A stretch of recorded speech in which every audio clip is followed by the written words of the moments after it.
Every time you need someone's approval, you have already surrendered to them. It happens before a word is spoken. Before the pitch is made, the idea is shared, the opinion is offered. In the moment just before you speak, that fraction of a second, when you scan the room, read the faces, calculate the risk, the approval has already begun to govern you. You have already adjusted what you are about to say based on what you think will be received. You have already edited yourself in the direction of what the room wants to hear. And in doing so, quietly, without drama, you have handed the most fundamental decision about your own expression to people who have not earned the right to make it. This is not a character flaw. It is not weakness in any simple or condemnable sense. It is the result of years of social learning, the accumulated consequence of living in a world that rewards approval-seeking behavior with acceptance, warmth, and inclusion, and punishes its absence with the particular coldness of a group that has registered your indifference to its judgment and has not forgiven it. The system works. That is why it is so hard to leave. And yet, the people you admire most, the ones whose presence carries genuine authority, whose thinking reshapes rooms and conversations and sometimes entire fields of human endeavor, these people share a quality that is difficult to name but impossible to mistake. They are not performing for the room. They are not monitoring the faces for approval signals and adjusting their expression accordingly. They are simply present, thinking aloud, offering what they actually think, bearing the weight of the room's response with an equanimity so settled it seems almost constitutional. Friedrich Nietzsche called this quality, in one form or another, under one name or another, across decades of some of the most urgent and original philosophical writing in history, the will to power. Not power over others, not dominance or conquest or the crude assertion of superiority. The power of a self so fully inhabited that the need for external validation has simply been transcended, consumed in the fire of a person who has decided, finally and completely, that they are the authority on their own life. This video is about how that decision is made, and what it costs, and what it gives back in return. Let's begin with the specific anatomy of approval seeking, because naming the mechanism precisely is the first step toward escaping it. Approval seeking is not a single behavior. It is a family of behaviors, most of them so habitual that they operate below the level of conscious choice, automatic adjustments, constant calibrations, the continuous monitoring of social feedback that most people have been running since childhood without ever deciding to run it. It shows up in the qualification you add to your opinion before anyone has challenged it, the "I could be wrong," but that precedes the statement you are actually certain about. The preemptive softening that is supposed to invite disagreement, but actually signals that your certainty is negotiable if the room applies enough pressure. It shows up in the enthusiasm you perform for things you find interesting enough, but not genuinely compelling. Because the genuine response, the nuanced response, the honestly ambivalent response feels too risky to offer to an audience that seems to expect simpler emotions. It shows up in the project you abandoned because 3 people responded to it with less excitement than you'd hoped, even though 2 of those people had never thought carefully about anything in the domain you were working in. Most devastatingly, it shows up in the version of yourself you present consistently, reliably, across almost every significant relationship in your life, as the version most likely to be approved of, rather than the version most accurately representing who you actually are. The gap between those 2 versions is, in most people, enormous. And living in that gap, performing the acceptable version, while the actual version accumulates quietly in the interior, has a cost that compounds in ways that are impossible to see clearly until the debt has grown to an almost unpayable size. Nietzsche named this mechanism. He called it slave morality, and it is crucial to understand what he meant by this, because it is one of his most misread concepts and one of his most important. Slave morality, in Nietzsche's framework, is not the morality of literally enslaved people. It is the morality of any person or group who has internalized the values of the people with power over them and reconstructed those values as virtues.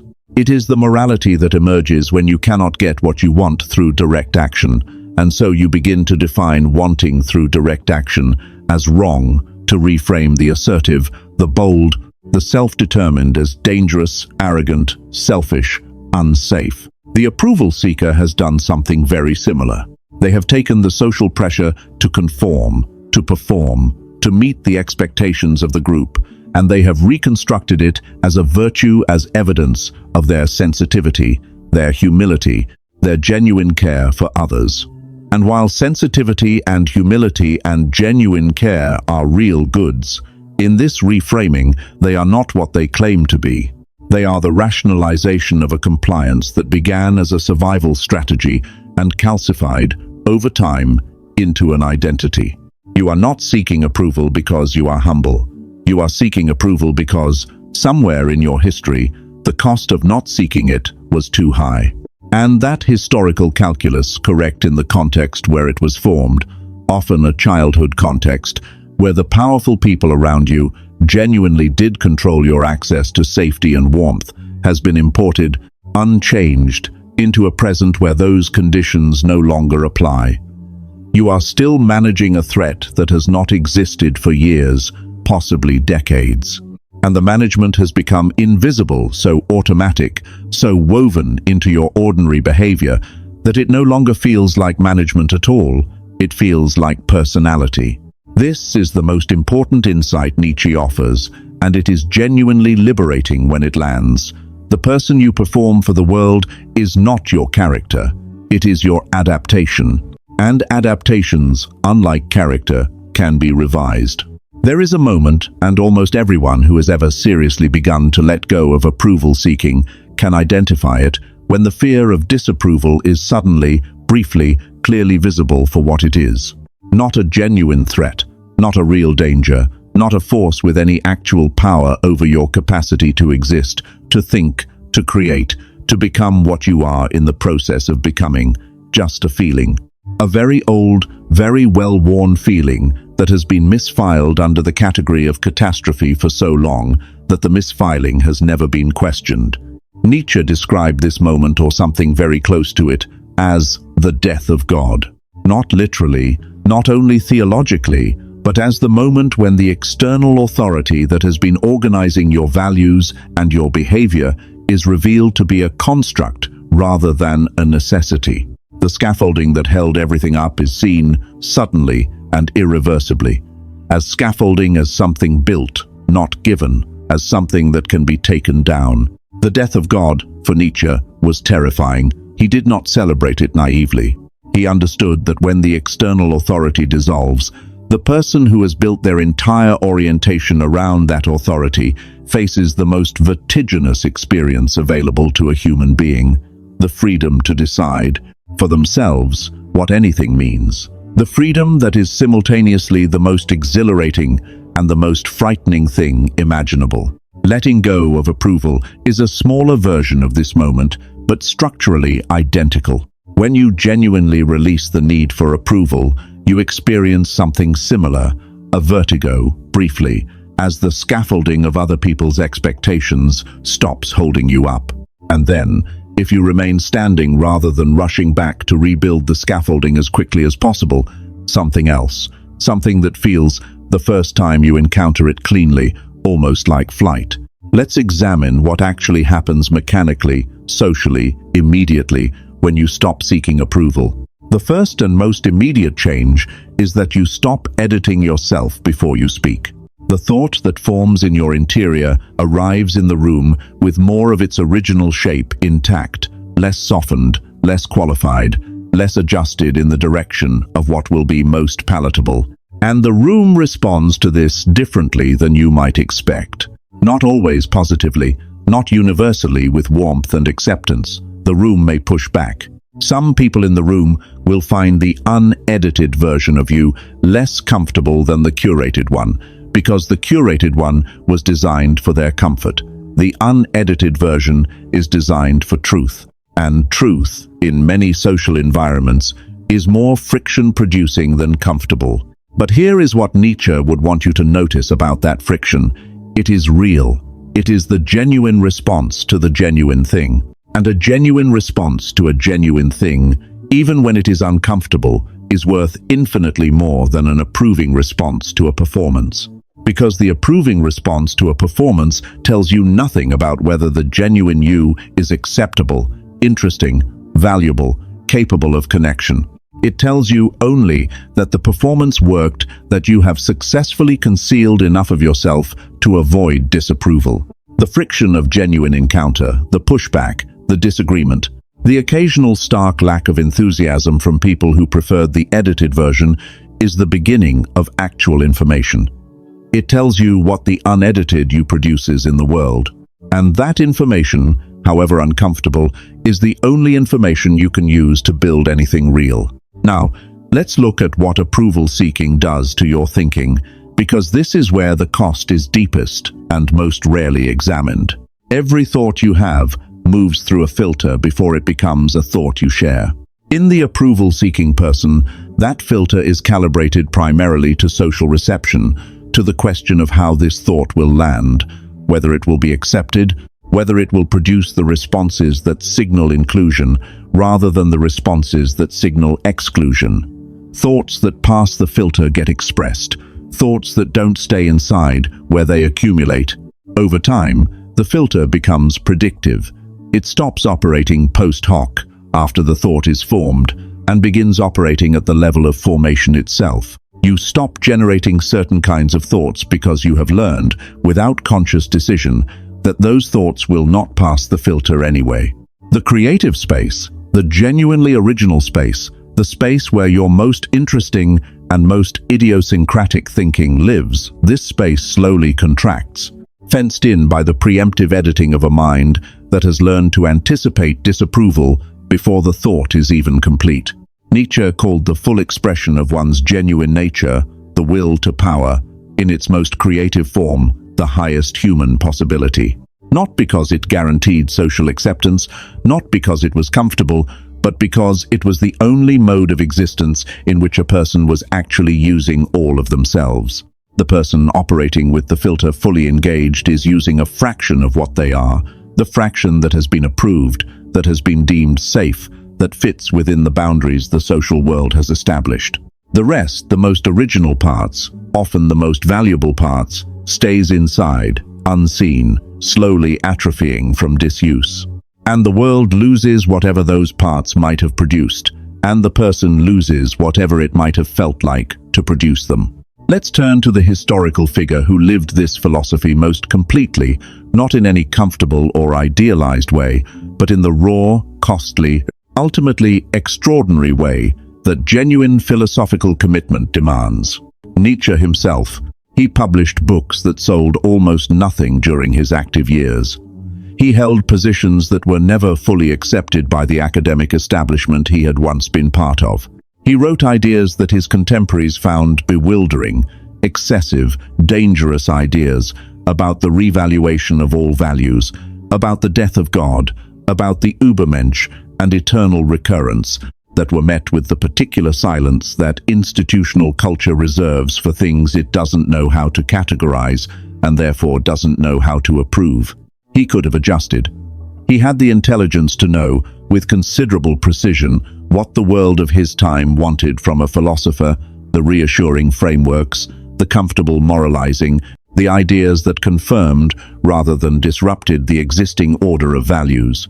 He knew what approval required, and he refused it, not gracefully, not easily, not without cost. He refused it at the price of isolation, of financial precariousness, of a loneliness so complete that his letters from those years read like dispatches from a man living at the edge of what solitude can bear.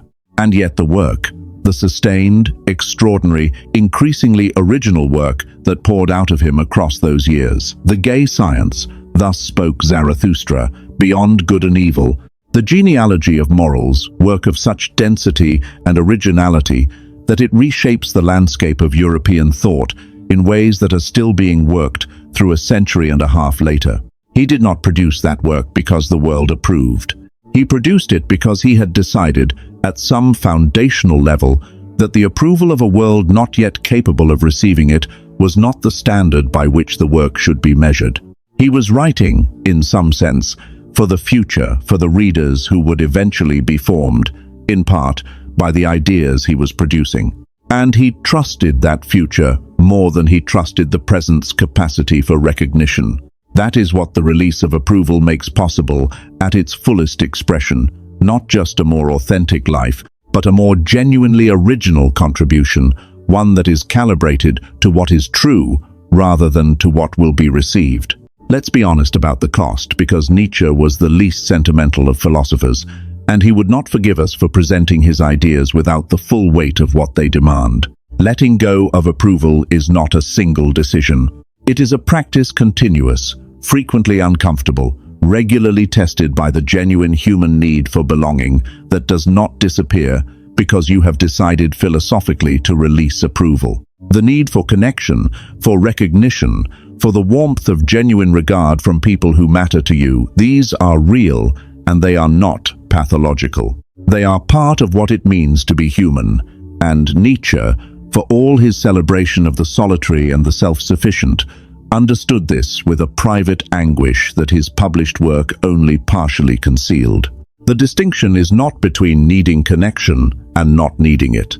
It is between connection, freely chosen, sought from genuine affinity, built on the authentic expression of who you actually are, and approval, compulsively sought, regardless of whether it comes from people you genuinely respect, regardless of whether it is given in response to your genuine self or your performance of acceptability. Connection is a human need.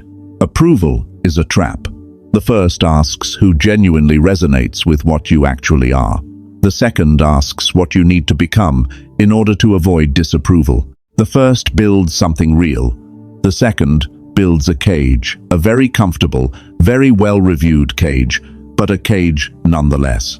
Nietzsche wanted you to choose the genuine connection, pursued through the risk of full expression, over the safe cage of continuous approval management.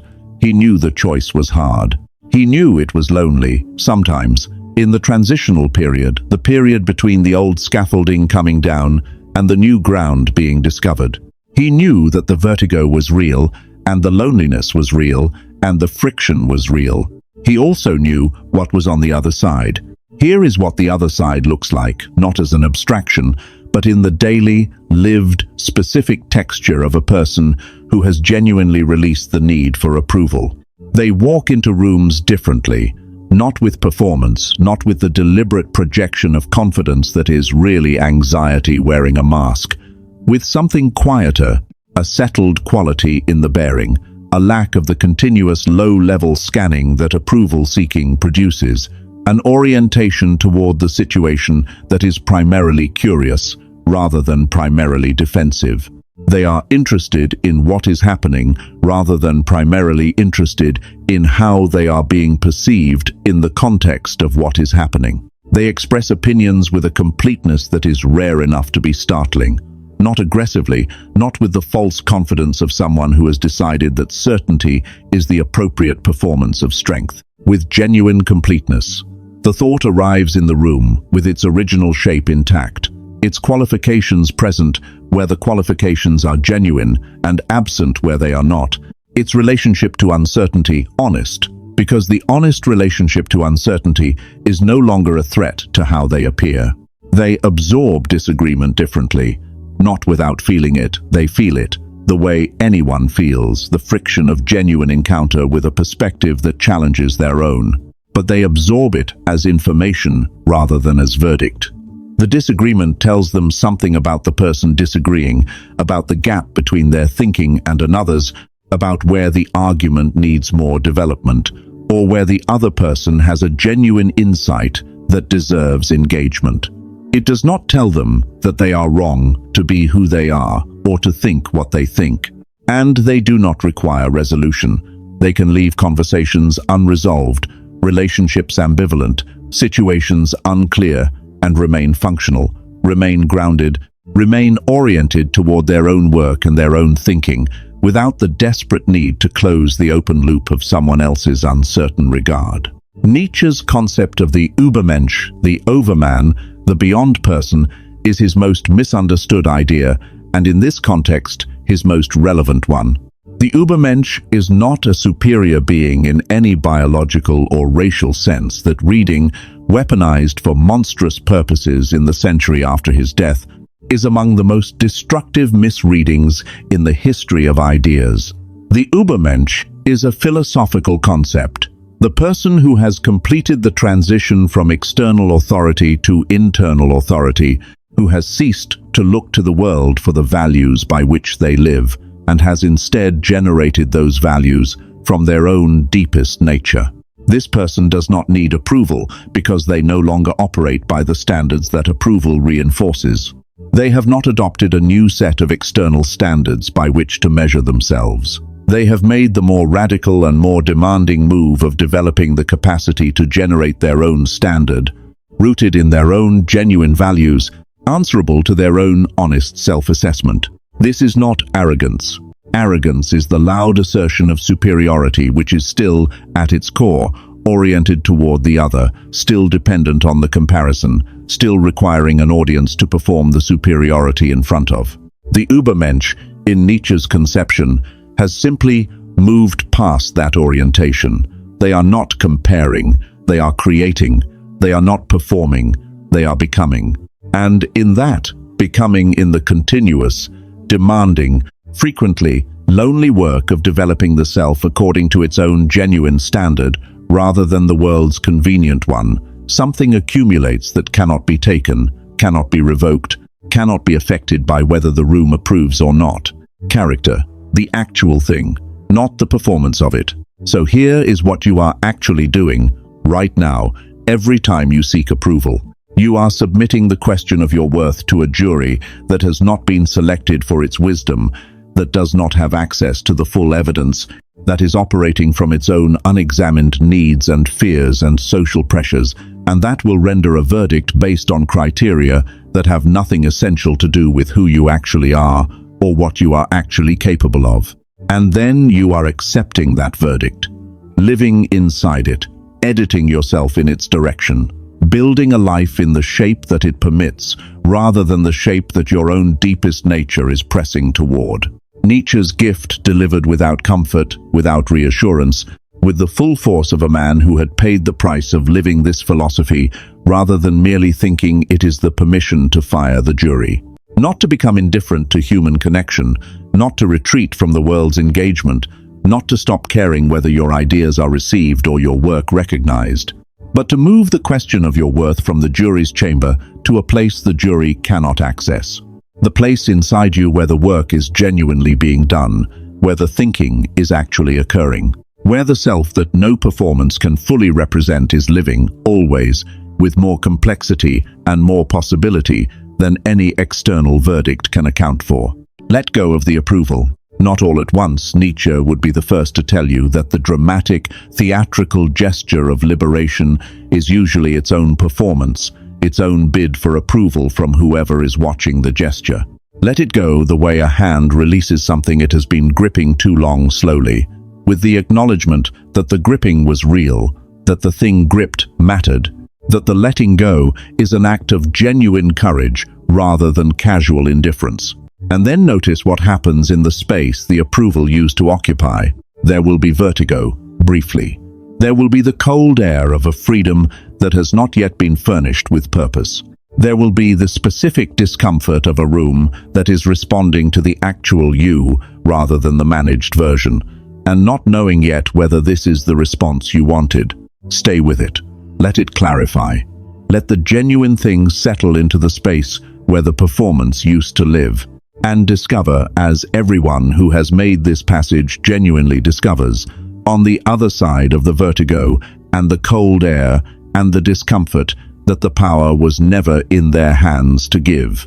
It was always yours, waiting, quietly and with extraordinary patience, for you to stop asking for permission to claim it.